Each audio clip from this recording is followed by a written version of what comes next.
Okay, welcome back to Cooking with and Baking with Becky. As you can see, we've got our food processor with orange stuff in it, and we are making Grandma's sweet Hubbard squash custard pie.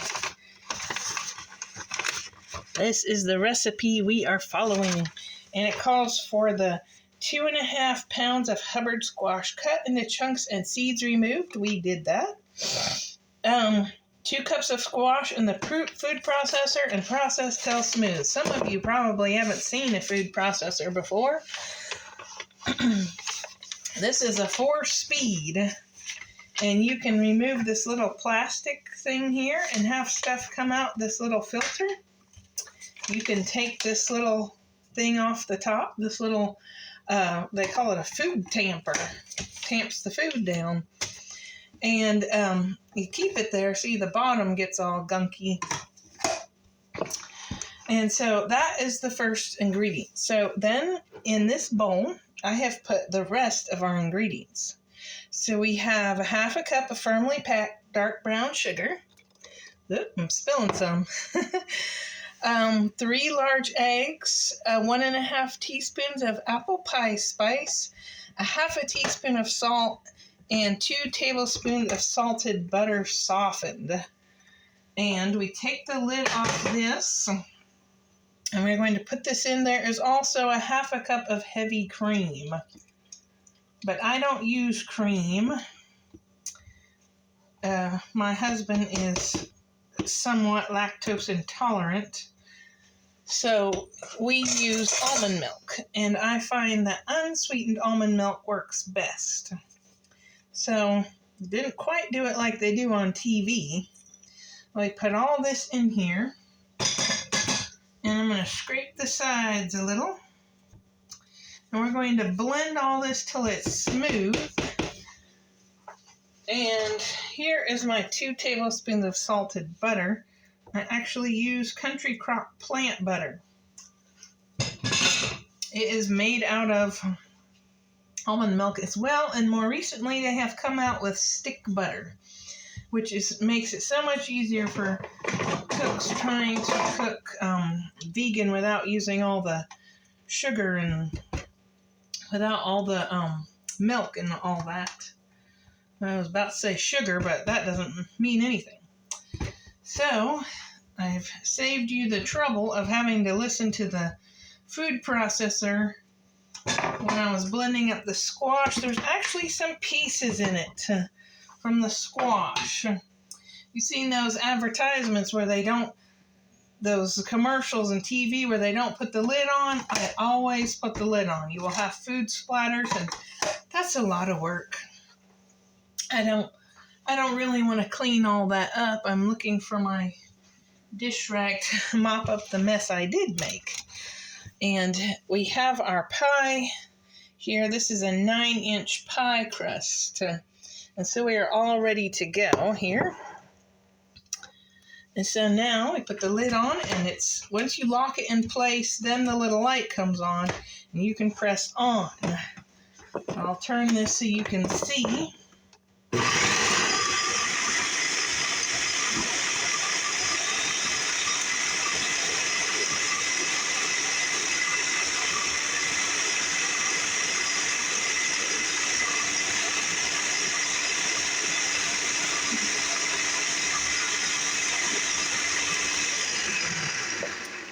Process until smooth are the directions. You always want to have a bowl scraper available in your kitchen. If you don't have a bowl scraper, that's one thing you want. I tell you what, this food processor is 20 years old. And I haven't used it a whole lot, but there are some recipes I have used it for. Some recipes, they'll let you use a blender. Then when you lift it up here, I always unplug when I'm done. Not like this one won't come on. And it comes out all clean. In case you don't know, there's a hole in the middle, and this comes up. And your little equipment, see, we've been using this little cutter, but you want to make sure that you don't get it through that middle. And so this looks pretty smooth. There were some pieces of the skin in here. I picked some out, but then it just got to be too tasky.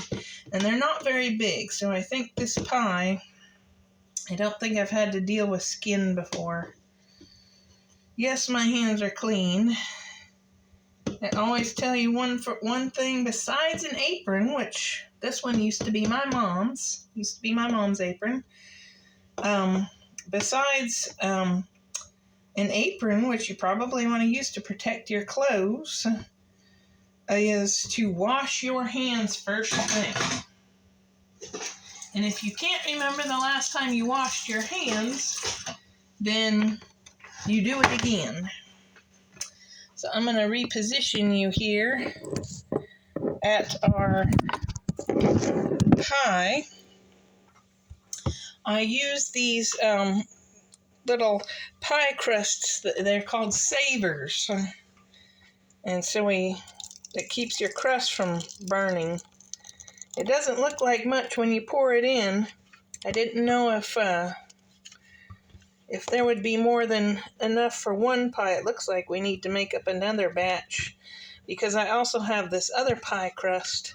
The recipe, I used a new recipe from a different cookbook, and it seemed to have made more pie crust than I needed for just this, even though I followed a recipe for this 9-inch pie crust. It's like we need to mix up some more of this. But there is still plenty of that left. Some people just pour stuff in and I think they're just going to waste the rest of that. I always use my bowl scraper. I like my bowl scraper. So I'm going to put that down. See, we still have plenty of Hubbard squash left in our big 7.5 cup bowl here. So this doesn't fill it all up, so I may just go ahead and do another one and pour the rest in here and this in here. It will rise a little bit, but I don't think it'll rise enough to make me happy. See, there's still quite a bit here before the top. And I have this other pie crust, so I am going to do another thing, and then we'll show you what it looks like. We'll put it in on this pan to catch drips and put it in our 375 degree oven. So I'll check out my next video.